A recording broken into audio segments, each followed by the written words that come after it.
So Ten Hag is next. Ineos have been doing plenty of auditing, plenty of investigating, looking into the staffing situation, why things have gone so far downhill with Manchester United and the way that the football club is run, the staff, the players, and now it's Ten Hag.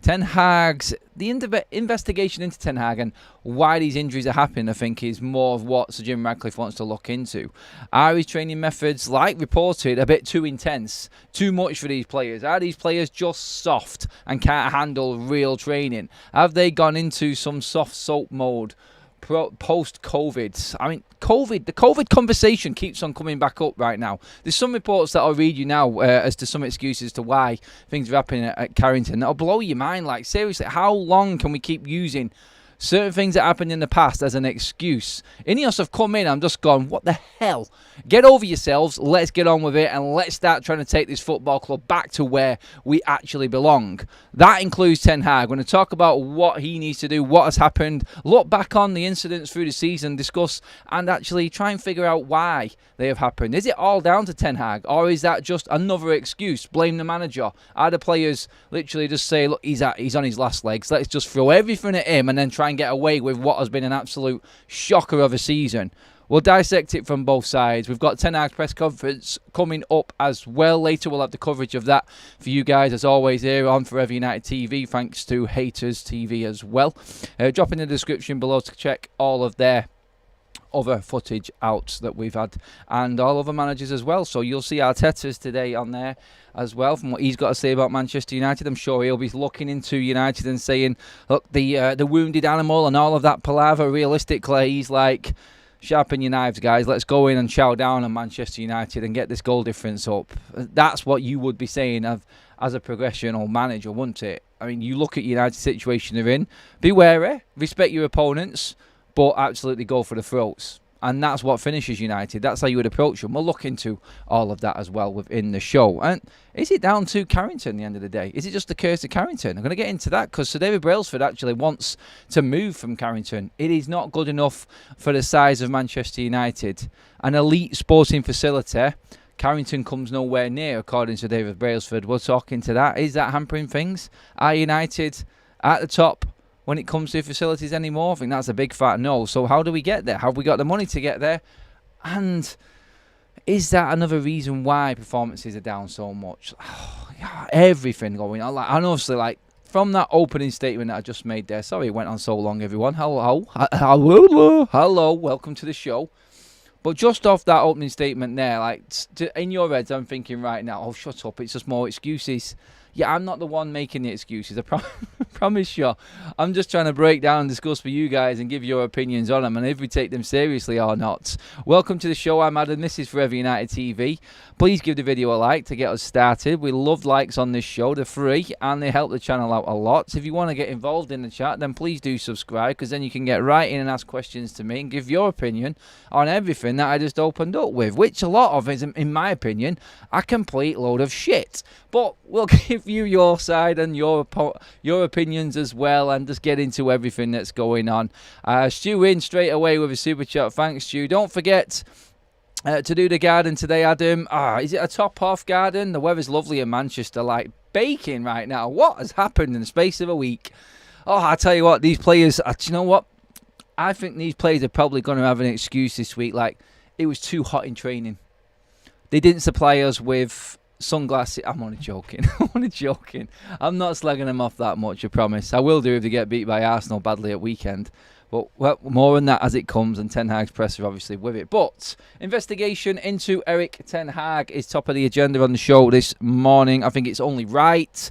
There has been lots of reports regarding the overzealous, too much, too high intensity style training methods that Ten Hag has brought to Manchester United. We've heard how many times this season? I think we've heard at least a dozen times about complaints coming out of Carrington. And notably, these complaints and these issues, according to the players and leaks from the players, which they set up, obviously, we know that, have come when things are not good. When results are not great on the pitch. That's when you get all of this crap coming out. That's when you get all of the moaning and groaning, like, we're being worked too hard. Like, at least you're being able to train in the daylight. You know what I mean? Back in Ranić's day, Ten Hag's got him going in at 7 a.m.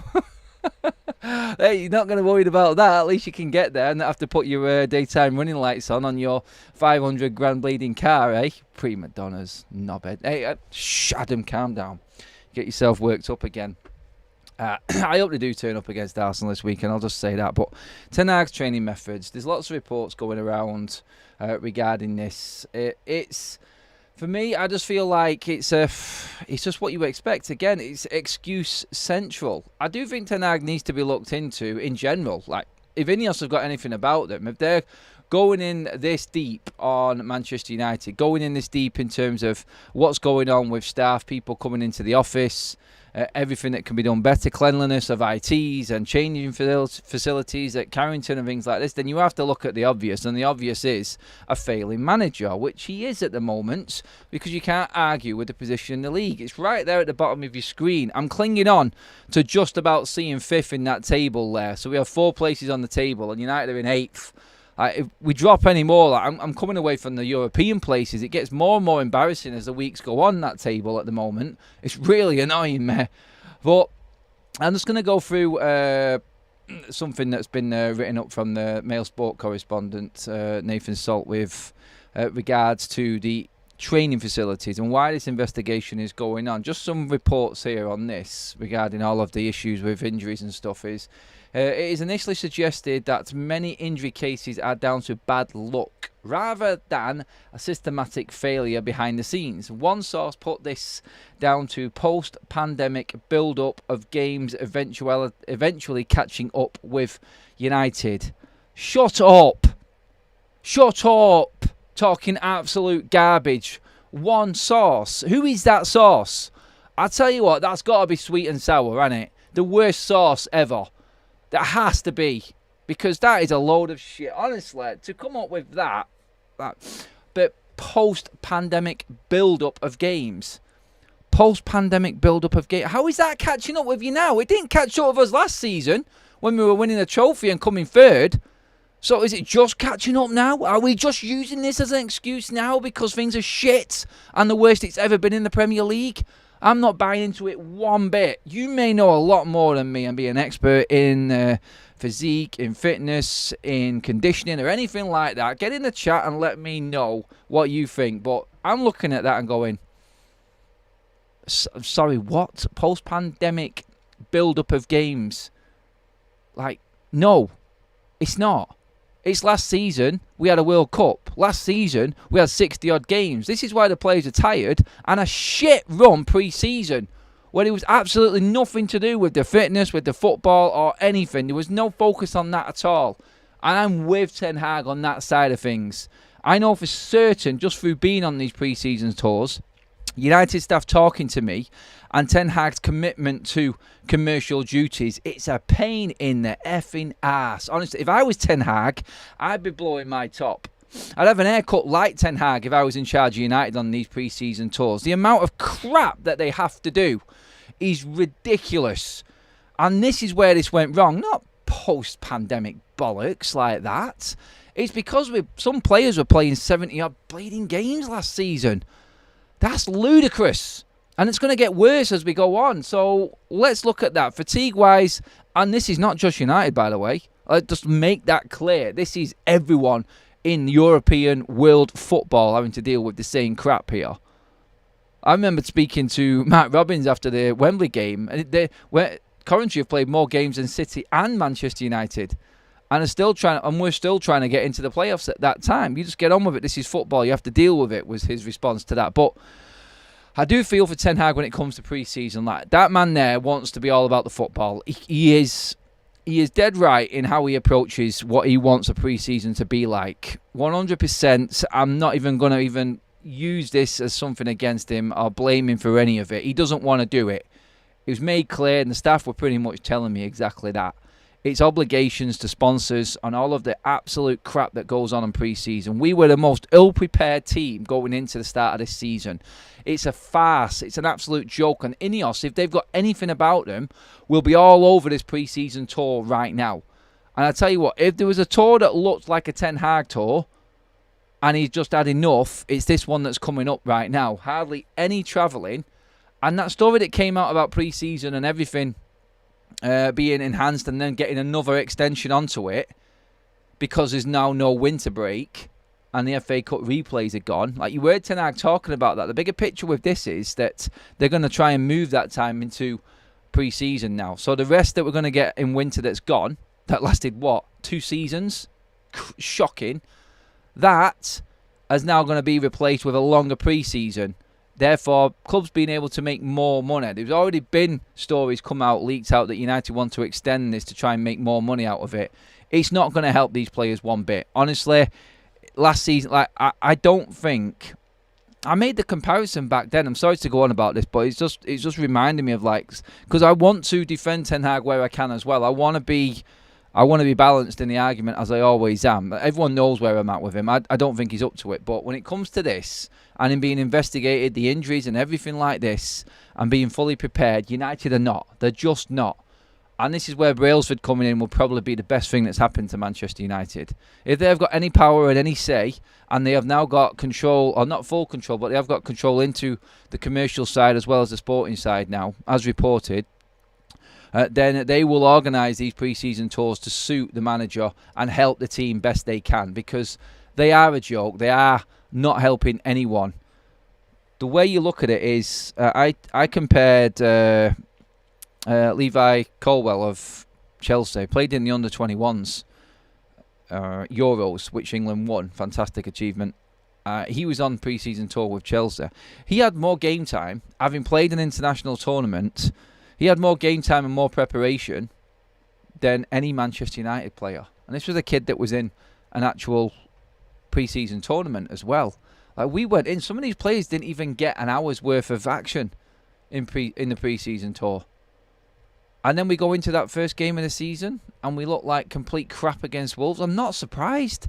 I'm really not surprised. That's how bad it is. That's how bad it is with Manchester United. So, yeah, Ten Hag, I'm totally on board with him when it comes to how Manchester United's pre-seasons are run. The World Cup, stupid idea.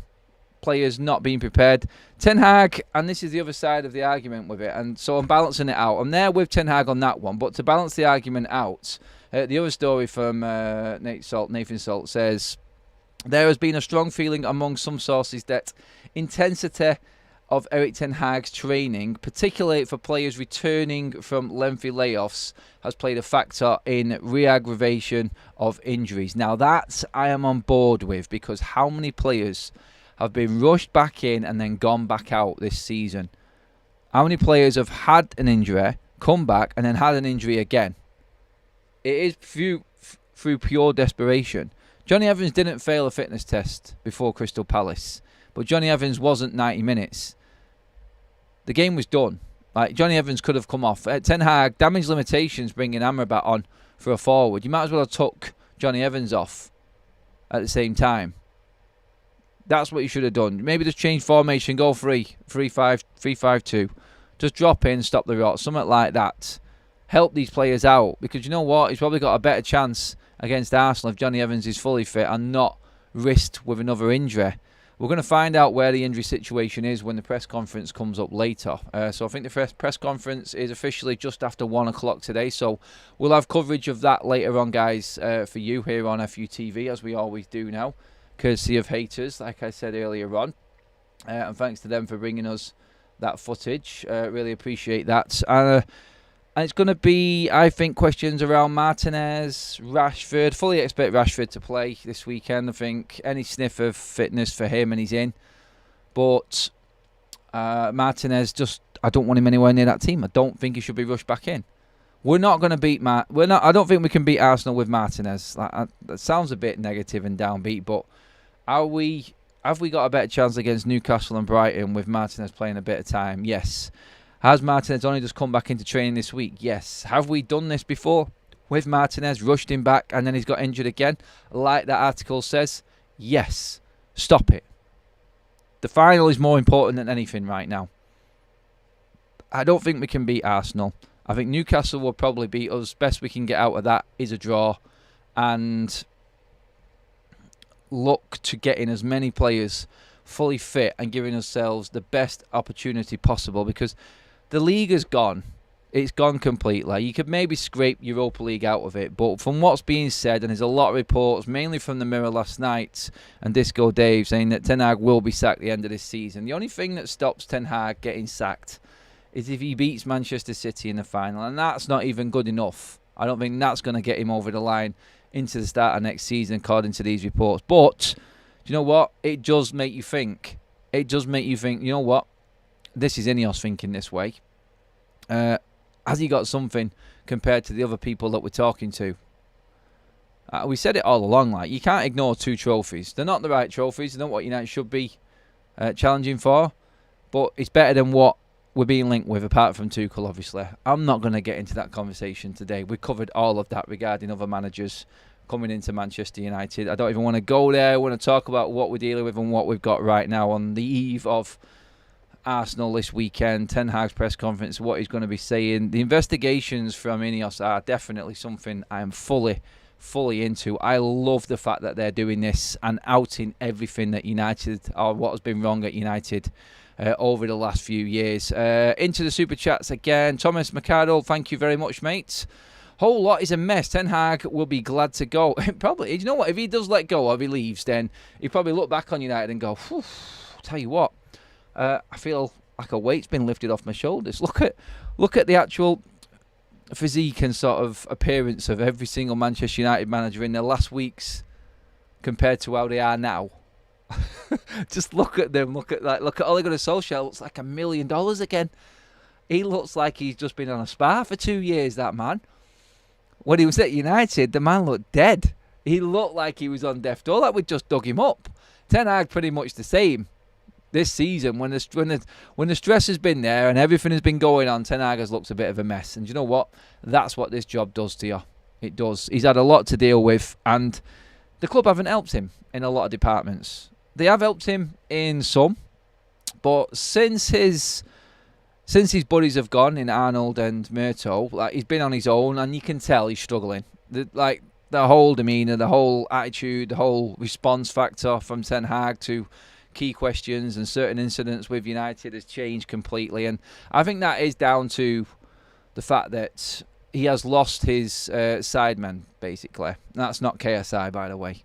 Thank you for the 115 likes, guys. Buzzing with that already. Well over 500 in the room with us. Thank you, guys. Keep liking the video, everybody. Don't forget that conference coverage is coming up for you later, and then I'll have my reaction later on in the short form content, and we'll probably discuss it again in the evening show tonight, guys. But yes, looking forward to that, because I'm meeting up with Jay and his partner. Me and Kaz are going out to have a few sherbets with Jay and his partner tonight, just to welcome him to Manchester ahead of this weekend. So yeah, it should be fun. So we'll get the show done, and I'll be out skis later on. But let's get into all of your comments. Let's just stop it there. Boxing Straight Talk. Injuries equals poor training methods. I cannot see past that. A lot of people can't. Post-pandemic, I'm a pure blood. I didn't fall for it. That's from Sim as well. Domingo, poor pre-season and playing the same players into the ground, not rotating. That is down to Ten Hag, definitely. We booted multiple managers to get here in the first bloody place. We did boot a lot of managers, but this, like, if you have to go through a few to get to the right one, this is just the process that happens. You cannot just ignore the poor output for the sake of saying you don't want to be that club that sacks managers. It's a non-argument for me that you have to find the best, and sometimes you have to go through quite a few people and a lot of hardship to get there. It's not straightforward, and you know what? Because of Manchester United and what Sir Alex built, it's been harder than what a lot of us envisaged, I feel, as well. And that's what we're dealing with now. We're caught in between not wanting to be this club, but we already are that club. We just got to find the right man and the right formula. And it does come with a structure above it. Whether it'll be Ten Hag next season or a new manager, time will tell. I purely believe that Ten Hag will be gone. It's just see now what else we got. Adam needs a candle-lit dinner and a Sunday bath. Thanks, Muppet Show. I don't know why I need that, but it sounds nice. Mark's in the chats. The hardest part and most important part is pre-season. Always is, always will be, Mark. Completely agree with that. Definitely pay for all games that footballers played last season. Yeah, last season killed everyone, I think. Championship teams have just finished the season with over 40 games crammed in. Don't see them moaning. It's what I said, Stu. Let's see. Varane, Lindelof, Evans, Maguire are bad crap. United need four centre-backs clear like water. Be clear on that one. Kenny Fan TV, I hope pre-season takes place in Manchester, but it's not going to be in the USA again. Yeah, Kenny, you know it's going to be in the USA. The travelling involved in pre-season is just ridiculous as well. Like, even when you're just in America, they're travelling around from place to place. Like, they have cut that down a little bit this pre-season, but if they had one more game in, it's a joke. It is an absolute joke. Thanks for that, Barbara. Love that, Babs. Sling your hook. Ten Hag says boxing straight talk. Mark says pre-season was done right. If pre-season was done right, the training intensity would feel so high later in the season. If it was full-on boot camp in pre-season, you get them prepped for the season. Then you look at it and go, you know what? Later on in the season, you're already sort of your body's sort of trained into being able to handle it more. It's the tone you set off in. Like, if you set off slow, then you're just never going to catch up. If you get preparation right, preparation is everything, and that's what pre-season's supposed to be. United's, I think, was the worst, and you could see that from game one, where Wolves were a million miles fitter than us. It was embarrassing. It really, how we won that game, it set the benchmark for the season, that Wolves game. A crap performance, but a win. And now all of them crap performances are catching up with us, and we're getting some defeats and draws. It's just how the season has gone. It's not changed from day one. We haven't been ready. We haven't been the fittest team. We haven't been prepared at all. Actually, I think going back to that Bournemouth game, when Bruno Fernandes came out and saying we weren't prepared for it, and Ten Hag said in his press conference before the last Bournemouth game, when we played them back in December, we underestimated them and weren't ready for them. Like, these are the things that kill me with Ten Hag. You cannot say that you wasn't prepared for a Premier League football game. You cannot say that. It's embarrassing. A Manchester United manager should be sacked if you're not prepared for a Premier League football game. This is your bread and butter. I don't understand that comment or that statement at all.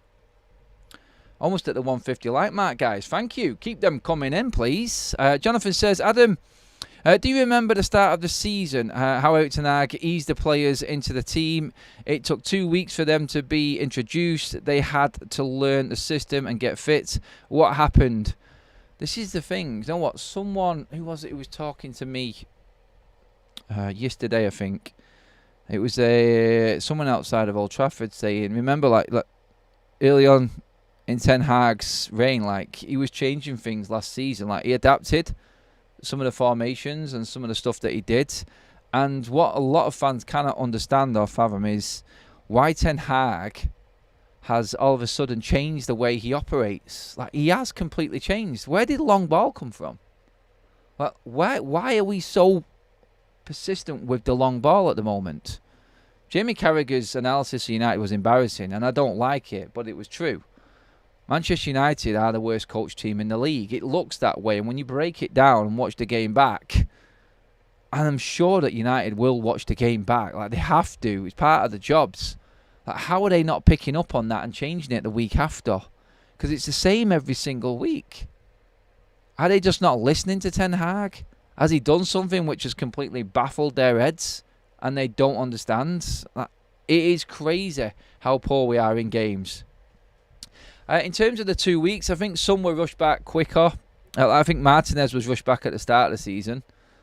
I feel like that's hampered us. I mean, you only have to look at the 2 games with Martinez in at the start of the season against Arsenal, against Tottenham, lost them games. I think we lost 3 of the first 5 games with quite a decent team as well. So, but don't forget, Ten Hag wants you to forget about them because we've only lost 4 in 2024, and that's all that matters.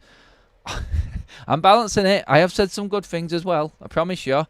If you're running the balls of players like Ten Hag does, you will get nothing but injuries. I do think Ten Hag has pushed some things too much in training. You've got to look at the manager. When it comes to so many injuries happening at Carrington, and not just on the pitch, then you have to investigate that, and that's what Ineos are doing right now. And I think it's only fair because everyone else at the club has been scrutinised. Everyone else at the club has lost their jobs pretty much of the important side of the football club and the running.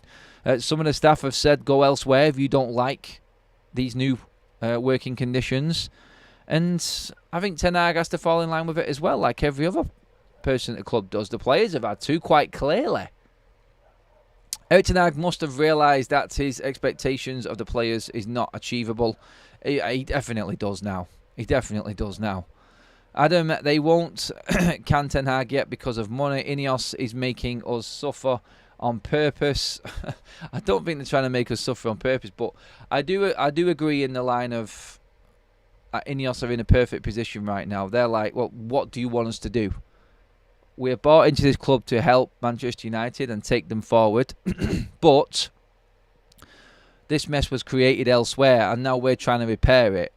So what do you expect us to do in this short space of time? That's what Ineos' approach is, I think, to this. And I think that's where they're going to get away with it. But after this pre-season and going to the back end of next season, then everyone is going to be at Ineos and going, well, you've been here now over a season.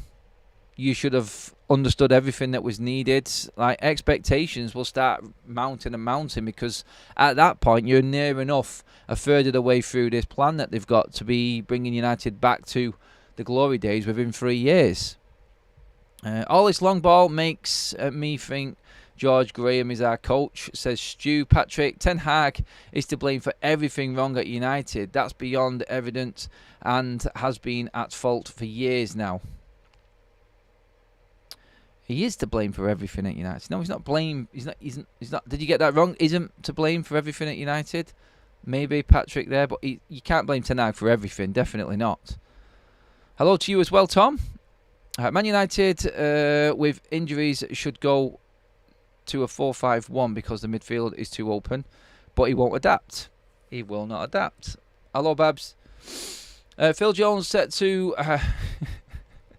Set the presidents with sickness and wages, put the players on pay-as-you-play contracts and watch the sickness injuries reduce drastically.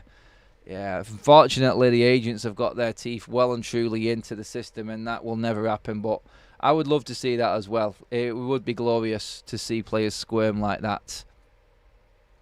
Let's see, I think we have got another super chat in from Cyril. Still not forgiving Erik Ten Hag for treatment of Palestra. A lot of people haven't. You with that on that one, Cyril? It's one again you cannot defend because there's a player there that's doing okay elsewhere that we could have had in our team as an option. He's got Ahmad. He won't use him. He plays Anthony ahead of him just because he bought Anthony for.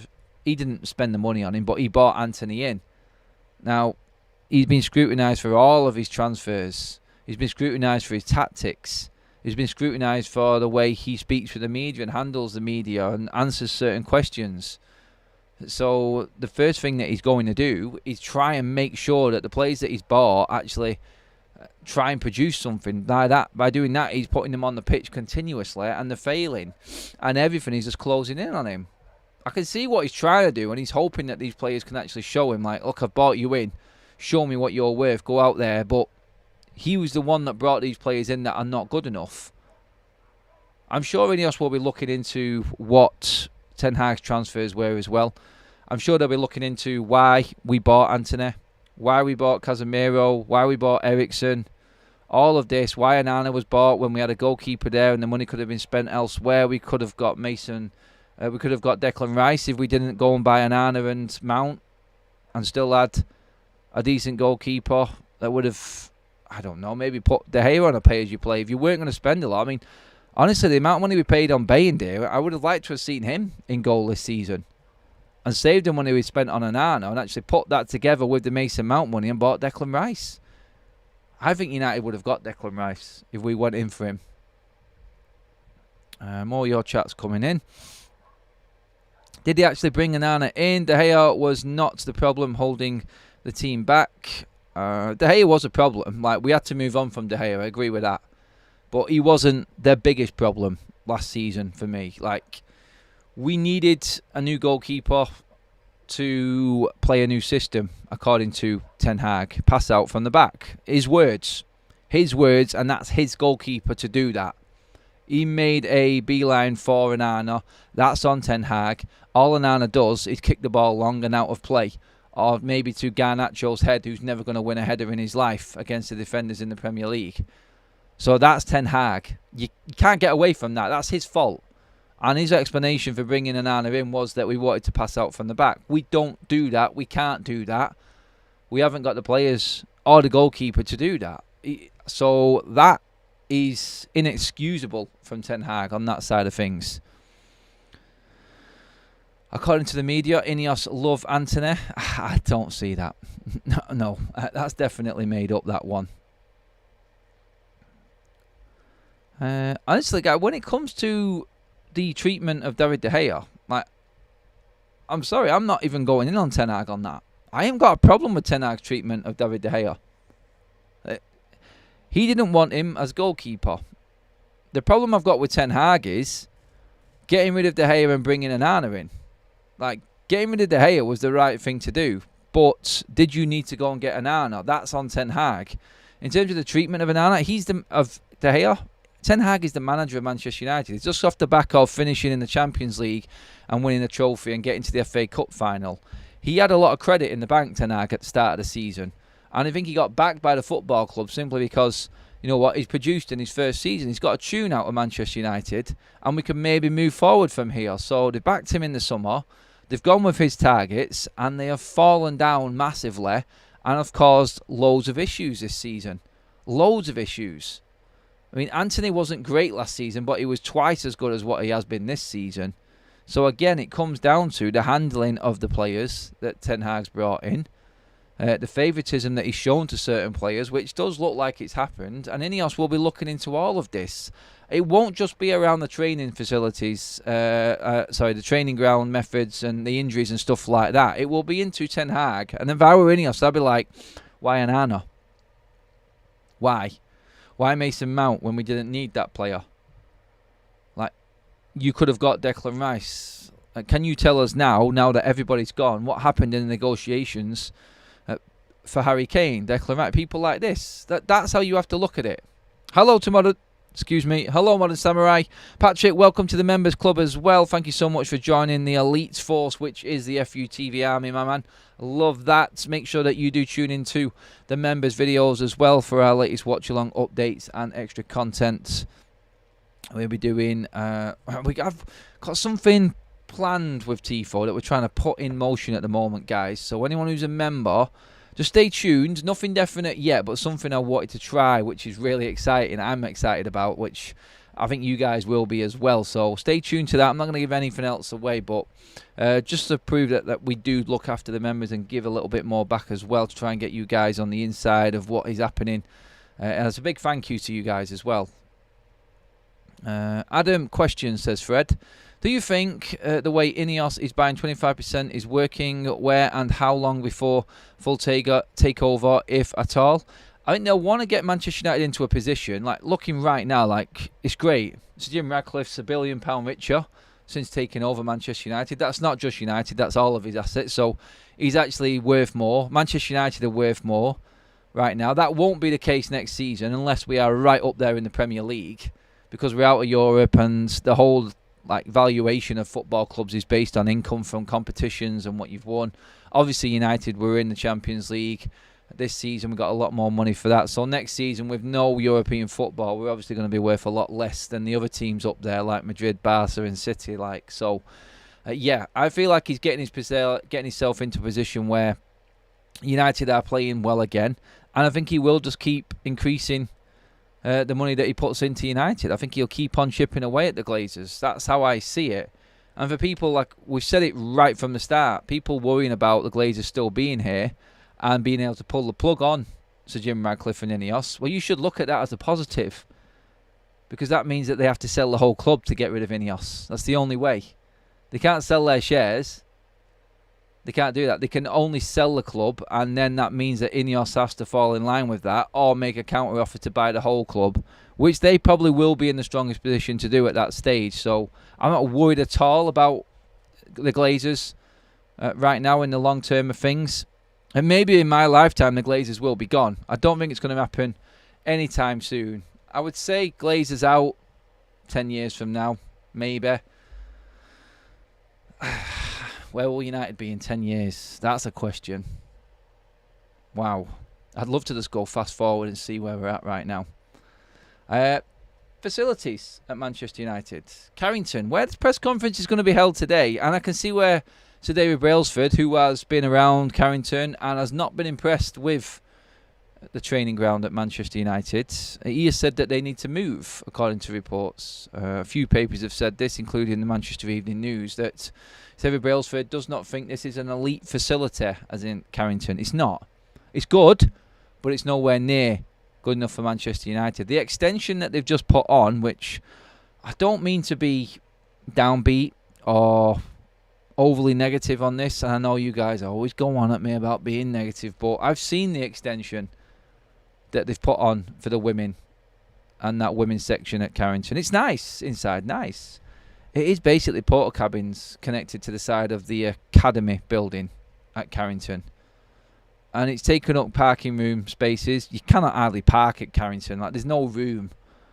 I don't know why they haven't looked into other premises or looking to buy out more land and extend Carrington in another way, but to build on top of what they've got, I think it was a cheap option. And yeah, they spent a few million on it, that's granted, but if you've seen it, you'd know what I mean. You have to see it to understand what I'm saying and talking about it.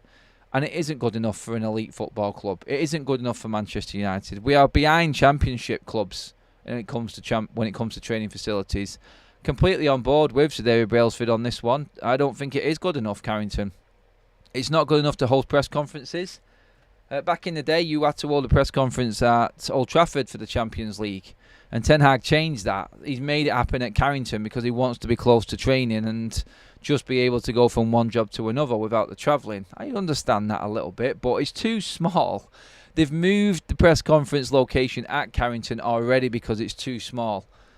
It is the tightest and worst facility for a press conference. I've been to Bayern Munich. I've been to the new camp.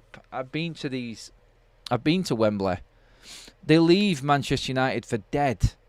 Like Barcelona's was ridiculous. It's like an amphitheatre. It's like a stage.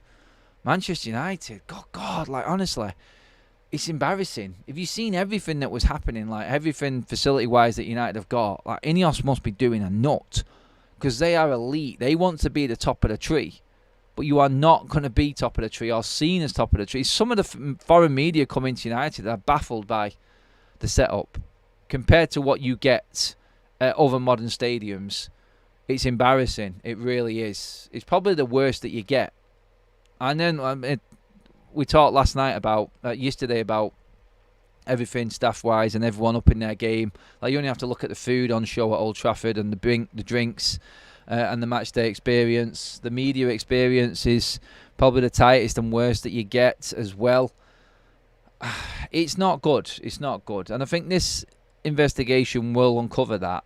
And so David Brailsford coming out and saying that training ground Carrington is not good enough for Manchester United, I could see that coming a mile off. If you'd have said to me at the start when Ineos came in that he's going to look into the facilities, not just at Old Trafford, which we know is dated, and he was looking into Carrington as well, I would have said straight away, like, yeah, no. We moved there in 2000. It's like nearly 2.5 decades ago, and it's not changed since then. What Ronaldo said was right. Like, nothing has changed at all at Carrington. They've not, apart from what they've just done with the women's side of things, enhanced it at all. So, yeah, Brailsford saying that is an issue. Definitely agree with that. And United, we just haven't got the money to do it at the moment. We haven't, unfortunately. We need facilities for our under-21s and women's team to play at. We need a new training facility for everyone. And we need a new stadium. And we need a new squad. It's a lot to do. And maybe in 10 years' time, like I said then regarding Ineos and looking to take over, like Ineos are not going to want to plough that amount of money in and not have more control of Manchester United. It's going to take time. I reckon by the time the plans come out for the new stadium or whatever is happening with Old Trafford, I feel like by the time that it's built off, something would have been put in place for Ineos to buy in even more control of Manchester United. I expect them to have a bigger chunk by the time a new stadium's been built. Can you imagine stadium gets built mainly through Ineos's endeavour, and then the Glazers say, right, we're selling now, we'll wait for more. I can't see someone like Sir Jim Ratcliffe falling for that. There's not a chance. There's not a chance. Let's get some more questions in before we finish up. Actually embarrassing. It says, yeah, it is embarrassing. It is.